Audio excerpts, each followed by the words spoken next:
Johnson Wax program with Fibber McGee and Molly.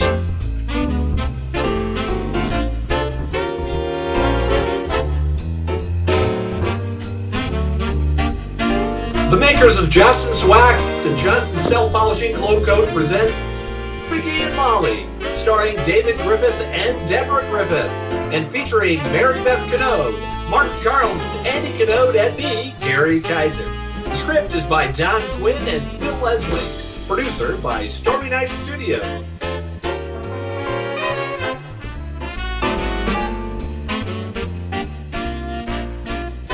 It's brighter than ever, better than ever. That's the news about the self-polishing floor wax 949 Glow Coat.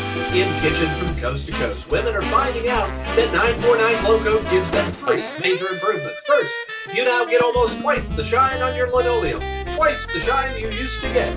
That new glow in Glow Coat is a brighter polish, and you get it without rubbing or buffing. Second, it's a longer wearing glow. Actually, the fine wax luster of your linoleum lasts almost twice as long, because 949 Glow Coat covers the surface with a tougher finish.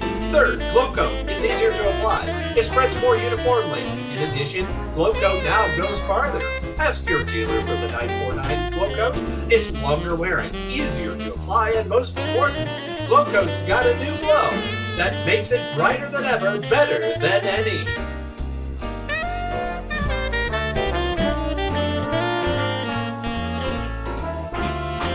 If you know the party who left the 925 sedan, 3 fenders, 3 flat tires, and all the paint chipped off in front of 79 Wistful Vista night before last, please tell them to come back and pick it up, because out at the curb, looking it over for the 4th time and very annoyed about it, are the people who live at 79. Fibber McGee and Molly. Look at this broken down jalopy sitting here, Molly. Somebody's got a lot of crust For the leaving this 4th time. busted junk in front of our house. You know, I wouldn't even have known it was an automobile if it didn't have the foxtail on the radio, Ariel. Oh, that ain't even an aerial. That's the bumper sticking up. What a heap. Every time I kick this crate, something falls off of it. Kick it again. Maybe it'll just disintegrate. You know, I got a good mind to do. I got a good notion to call the cops. The cops? Why would you have them arrest? Who would you have them arrest? Us? Well, of course not. They can hide out here in the shrubbery. And whoever abandoned this old jalopy and left it, when he doesn't come back to pick it up, they can slap the handcuffs on him in the jug like a gallon of cider. See? No, I didn't quite get that. Simple enough.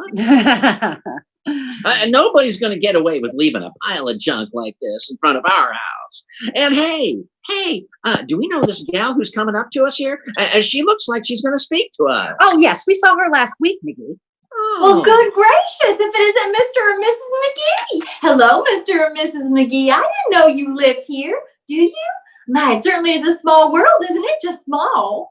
Yes, it is, Mrs. I bet you're wondering how I knew your name, because we've never really been properly introduced at all, not at all. So I just said to Mr. Kramer, you know Mr. Kramer at the drugstore, Kramer's drugstore. Oh, did you have an accident with your car? Kramer? Oh, us? Oh, no. This isn't our car. Mrs. or Miss, Oh, the way people drive these days is just awful. I was driving downtown yesterday when I pulled out of a safety zone to make a U-turn. A man banged right into my front bumper with his back fender. My front bumper. Well, you can't trust a man driver, sis. Trying to dry your nail polish when they think you're signaling for a turn.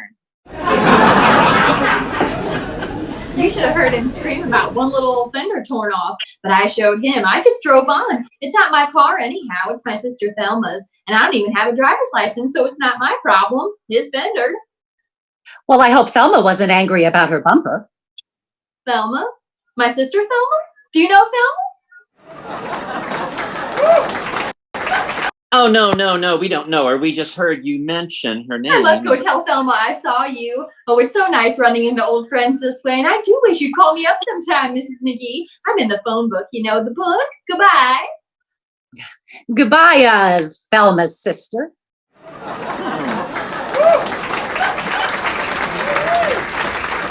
You know, I'm beginning to look forward to these little visits with her, Molly. It's so soothing to the nerves when she leaves. She is a bit garrulous, isn't she? Yeah, and she talks too much, too. But I got other problems right now, kiddo. This dad-ratted junk heap here. Hey, do you suppose any of these tires are worth prying off there, huh? No, they're in ribbons, McGee. Yeah. I mean, just look at them. Those casings are as full of old rips as a Legion convention. Doggone it, there must be a law against leaving. Oh, look who's here. Hi, old-timer. Hello, Mr. Old-Timer. Oh, hello there, kids. Hello, daughter. Hey, you get that hot rod there, Johnny? Looks like you built it yourself. Yeah, well, yeah, no, this is no hot rod. It's a pile of junk. It'll never run, son. I can tell you just by looking at it. You gotta take them fenders off and drop that spring hanger, see? And then you take a pair of the chrome jets and you bat down the end and you hook up the twin pipes and you take it and then you soup up the deal and you just keep... Hey, cut it out now. This is just a pile of junk. Hey, where do you get all that hot rod talk? You've been running with the high school crowd? Oh, I still drive a drag race from time and time again there, Johnny. I used to drive in all the big races when I was younger. Oh, is that so? Huh? Oh, yeah, I had myself a crew and take care of my car. Oh, Oh, and one time I had me the greatest grease monkey in the business. Well, that couldn't be so... What could be so great about a job like that? Oh, he was the only grease monkey in town, Johnny, with a tail 2 feet long. 2 foot, that is. Well, sir, Johnny, I got him from the circus. From a circus? Oh, yeah. Hey, he used to hang by his tail from the crankshaft and grease all 4 wheels at once. Well, he should have been cheap help, all right. He probably worked for peanuts. Hey, that's a pretty good one, daughter. I'll ignore it. Yep, this monkey was mighty smart, kid. My brother Calvin used to him in school on a leash, walk him to school. Yeah, he sure did, on a leash every day, but then he got too smart for it finally. Oh, yeah? Yeah, when he came home one day with the monkey leading Calvin on a leash. Papa sold him. The monkey, that is. He kept Calvin. Well, look, that's very interesting, but I've got to get going here. I got a little thing that I got to get sorted out with all of this here. That yes, with sure. Well, like I said, I drove some mighty big races in my day. One time, I was racing across country from Jersey City to Albany. A cross-country race. That must have been exciting. Yeah. Well, I knew it was going to be tough, you see. Yeah? Oh, so I hunched down in my seat and I fixed my eyes on the white line in the middle of the road and off I went like a bullet. Oh, you drove by the line, huh? No, I never took my eyes off of the line, Johnny, till I wound up 3 days later in Mobile, Alabama. Mobile? My gosh. How could that happen? Well, it was an optical delusion. Kids, the line in the road turned out to be a crack in my goggles.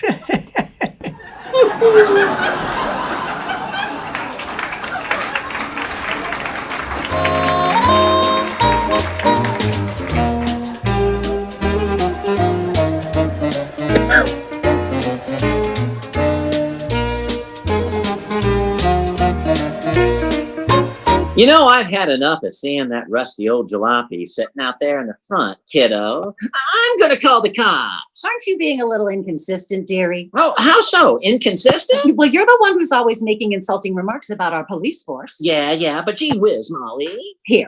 Here's the phone. Call our boys in blue. Okay. All right. It's always the ones who holler Cossack at the cops who are the first to holler copper when there's a noise in the basement. Well, Go ahead, call them. I will.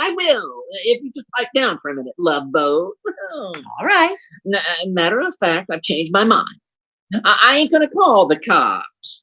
I'm gonna go right to the top with this. I'm gonna call LATRIVIA. The mayor? Isn't this a rather trivial affair to be calling the mayor about? Hello, operator. Give me the city. Hello, is that you, Mert? Oh, dear. Oh, how's every little thing, Mert? Oh, 'tis, eh? Oh, what say, Mert? Huh? Oh, yeah. Well, hey, I want to talk to the mayor. Give him a ring, will you? Thanks, Mert. McGee, that was the doorbell. Come in. We got a bad connection, Mert. It's full of noises. Clear it up, will ya? That's better. Hello? Hello. Hey, get off the line, lady. I'm talking to the mayor. Okay, mister. Hello, is that you, LATRIVIA? Yeah, this is I. Fine, kid. Recognize my voice? Yeah, your voice and the back of your.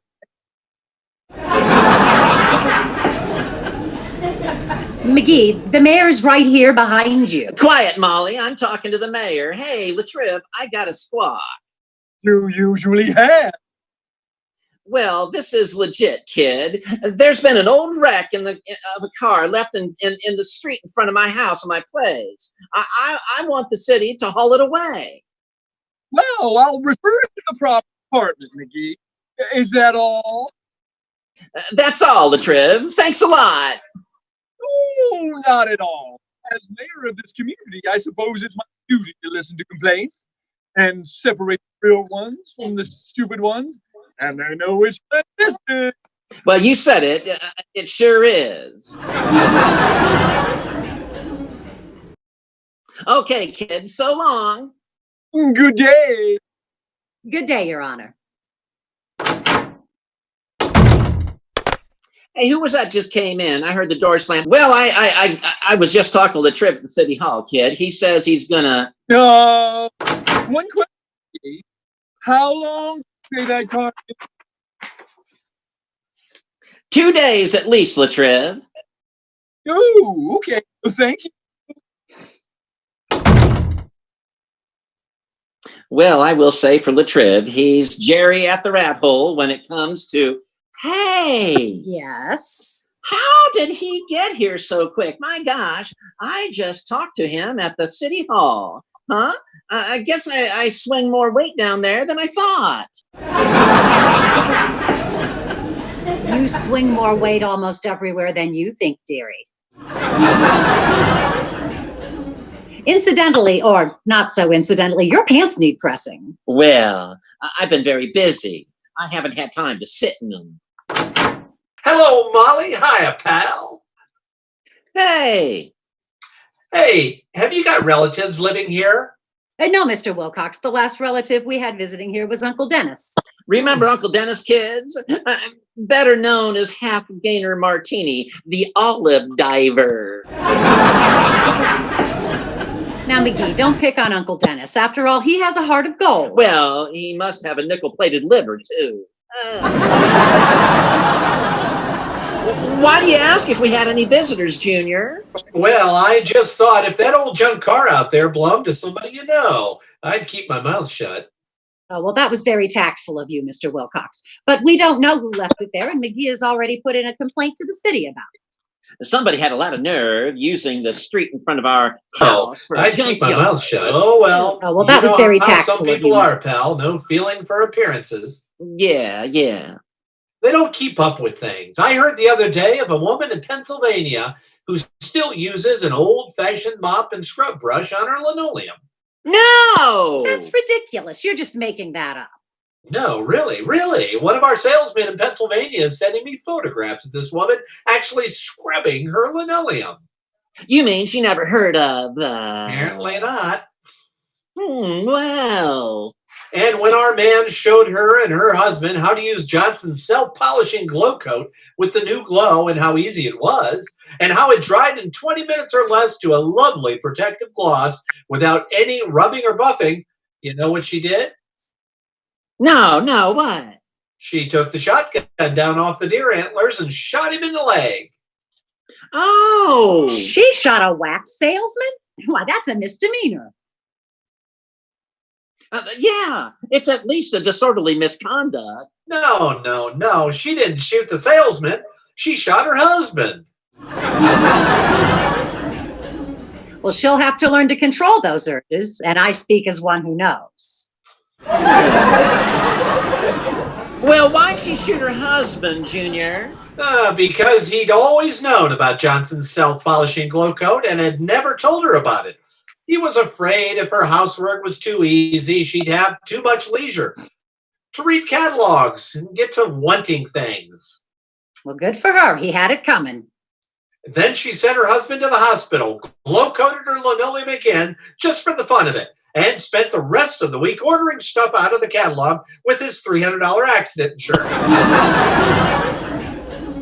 Well, I've got to get along. Got to meet my cousin, Big Blowhard WILCOX.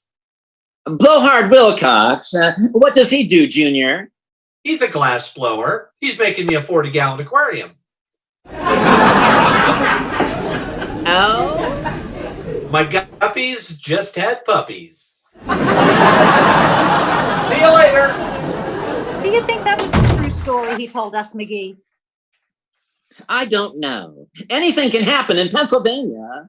I ever tell you about when I and Milton Spilk were working at the shingle mill in Pennsylvania? You and Milton who? Spilk. Well, sir, one day Milton fell into the machinery and got sliced up pretty bad. Doctor said it was the worst case of shingles he ever saw.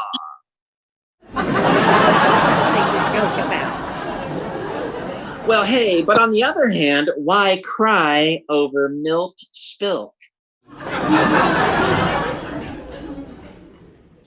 Hey, where are you going? Upstairs to open the window. Huh? If you hear from the mayor about that car, let me know, dearie. Okay, Toots. Ah, there goes a kid, a good kid, and lucky too, huh? She knew when to loan me that $2 for our marriage license, huh? She'll get it back too. She will, I swear. Boy, come in. Hi, mister. Oh, hello there, Teeny. Come on in. Okay. Hey, whose awful car is that out there? Gee, is it ever a creepy old crate? Whose is it, mister? Whose is it, Well, I don't know who it is, whose it is. If I did, I'd rub his face into it so deep, he'd have rusty bolts coming out of his ears for a week. Oh? Yeah, somebody dumped that old heap there and left it. Yeah, I wish me and Willie Tooth had that old car. Can we have it, mister? We'll take it. Can we have it? Can we? If you can get that thing out of there, sis, you're welcome to it. Oh, boy. What would you and Willie do with it anyhow? Build a sand pile in the back seat? Oh, no, we'd sell it for junk, mister. Willie's uncle's a junk man. He pays plenty for it. Oh, sell it for junk. Oh my gosh. I never thought of that. Why, the metal alone ought to be worth, look, sis, I just thought of something. Oh, here it comes. You see, well, it wouldn't be right to let you sell a car that I could sell myself. I mean, we don't know who it belongs to. I mean, it wouldn't be right, would it? Why? Well, if you sold it, I mean, just suppose that's the only car the poor guy's got, you see? Yeah, he's in trouble, isn't he? Sure. Suppose he needs it. Suppose his little children are crying for milk, and he hasn't got any way to get out to the dairy. They deliver.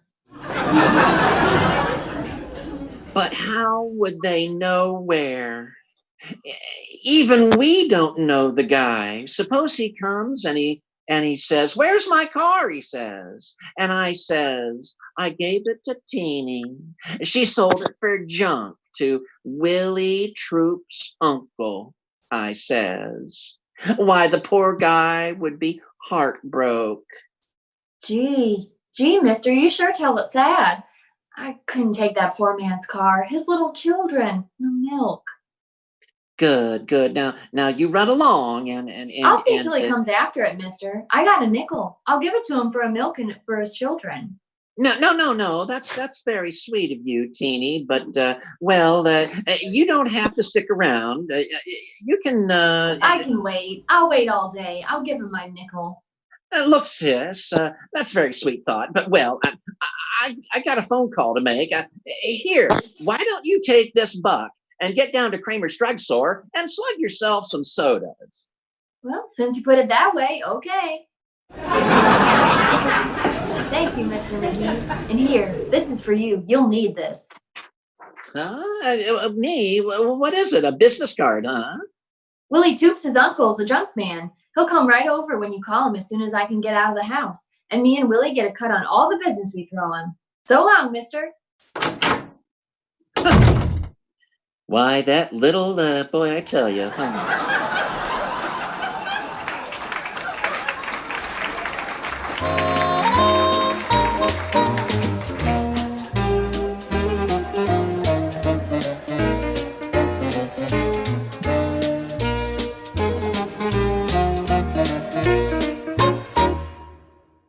McGee, you've been staring out that front window for 20 minutes. Has someone come for the old jalopy, I hope? Oh, no, not yet. But somebody's gonna. Good. Who is it? A junk man, kiddo. A bright idea of mine. That's to unclutter our herb, but also pay us enough cash to take us out to dinner and a movie, and maybe even get you a new Easter bonnet. Huh? McGee, how wonderful. Yeah. You think of the most amazing things. Eventually. Well, I just happen to have a talent for sharp thinking, kiddo. I was just analyzing the situation, and the guy abandoned the car, so nobody owned it. So suddenly this may be him. Come in.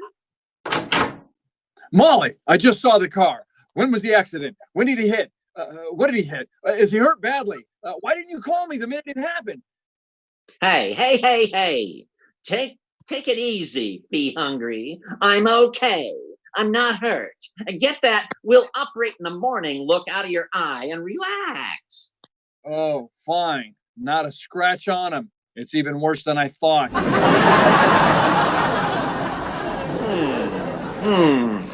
Well, if you were looking at that heap out in the front, doctor, that underslung, horrible, slung under a freight boy pile of junk car, that isn't even our car. Somebody abandoned it there.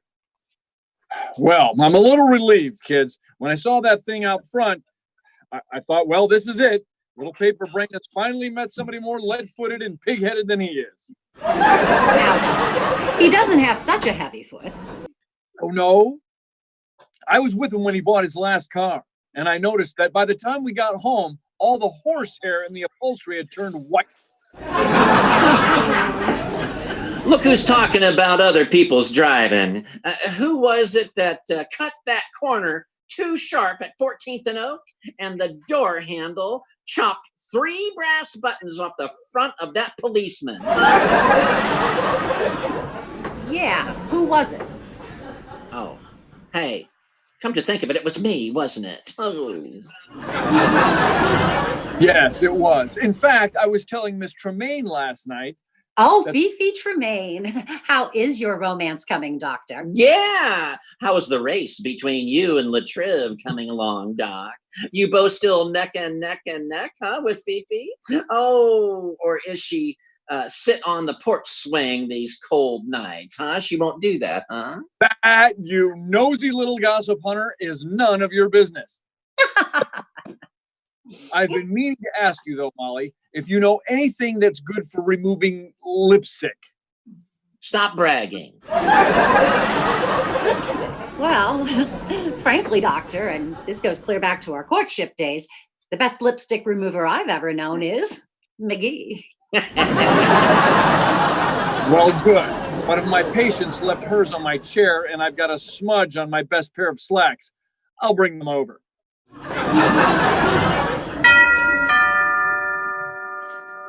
Oh, that's for me, kiddo. I'm expecting a guy. I'll be right back after.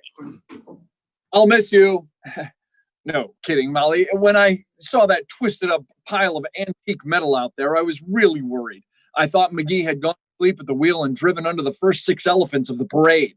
No, doctor, we don't even know who left it here. More's the pity. If I did, I'd give him a piece of my mind that would... Well, that's that, kiddo. I got rid of that jalopy, and the guy paid me $27.50 for it. $27.50? Yep, I asked for 35. He offered me 30. So as long as we were only $5 apart on the deal, we split the difference at $27.50. My, what a businessman. Take off your socks, and let's see if you can count up to 18 on your fingers and toes. Did he pay you in cash, dearie? Here, take a look, Snooky. These ain't dandelion greens. He said Oh, you gotta go, Doc? Oh, yes, I have to get over to the hospital. One of the wards is badly ventilated. Well, what can you do about it, doctor? I'll patch him up. This is Eddie Ward, one of my interns, sat on a rake.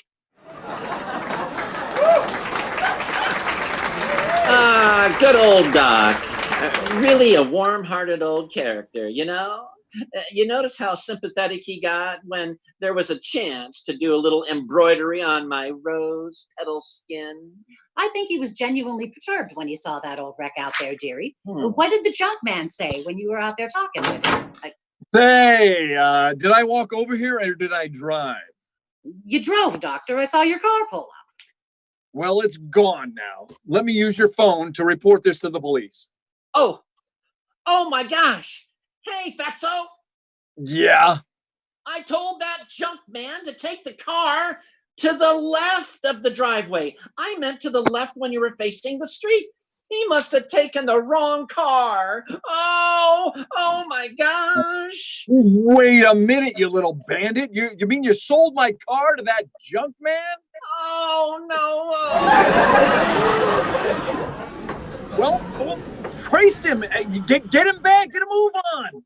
Hurry, McGee, before they break it up for junk. I can't. I don't know where his junkyard is. What's his name, stupid? Think. Hurry up. I can't. I don't know his name. I gave his business card back to him because he said it was the only one he had. Oh, dear. This is terrible. Where did you get his card, McGee? From the little girl across the... Hey, wait a minute. Oh. Hey, Teeny. Hey, sis. Come here this minute. Hi, mister. Which one? Which one? Look, sis. Get this. It's important. What's the name of Willie Troop's uncle? The junk man you told me about. What's his name? Why, mister?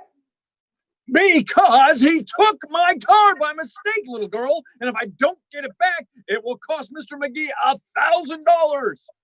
Oh, boy. Hey, Willie, come here a minute. There's a deal cooking. Well, Mr. McGee, let's talk business. Oh.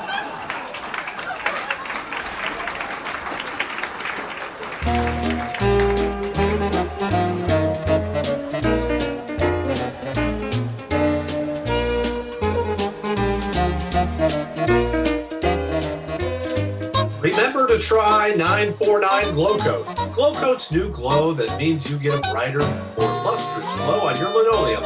A longer lasting glow. And it's easier for you to get that bright finish because 949 Glow Coat spreads more uniformly and goes farther. Ask your dealer for self-polishing floor wax Glow Coat. the same familiar yellow container with the bright red band. That's 949 Glow Coat, brighter than ever, better than any. Thank goodness Dr. Gamble got his car back before they did anything to it, dearie. Oh, yeah. Just in time, too. You know, the junk man was a patient of Doc's. He and his wife was expecting a baby any minute. Oh, really? Yeah. So when they located the Doc's car, the junk man jumped in it and delivered Doc right to the hospital himself. It was quite a switch. How do you mean a switch? Well, gee whiz, kiddo. Who ever heard of a patient delivering the doctor? Good night. Good night, all.